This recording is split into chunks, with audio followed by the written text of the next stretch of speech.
সকলোকে নমস্কাৰ জনালোঁ। আহকচোন চাওঁ আজি তিলৰ লাড়ু কেনেকৈ বনাওঁ। এয়া তিলখিনি ধুনীয়াকৈ ধুই লৈ শুকাই ল'লোঁ। তাৰপিছত তিলখিনি ধুনীয়াকৈ ভাজি ল'ম। এটা ধুনীয়া গোন্ধ অহালৈকে আমি ইয়াক ভাজিম। তাৰপিছত তিলৰ বাকলি গুচোৱাবলৈ আমি এনেদৰে কৰি ল'ম, তেতিয়া বাকলিখিনি ধুনীয়াকৈ আঁতৰি যাব।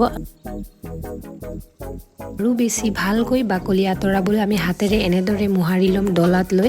তাৰপিছত এইফালে আমি গুড়খিনি মিহি মিহিকৈ ভালদৰে কাটি লৈ ল'ম। এনেকৈ কৰিলে কি হয়, গুড়খিনি ভালদৰে কম সময়ত গলি যায়।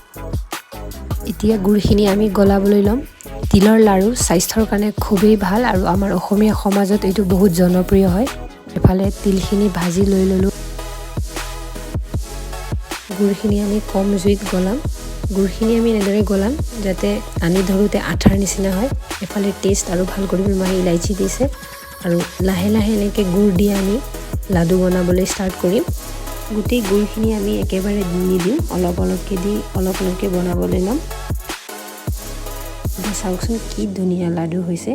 এনেকৈ আপোনালোকেও বনাওক আৰু আপোনালোকৰ পৰিয়ালকো খুৱাওক। আপোনালোকেও সুস্থ থাকক। ধন্যবাদ।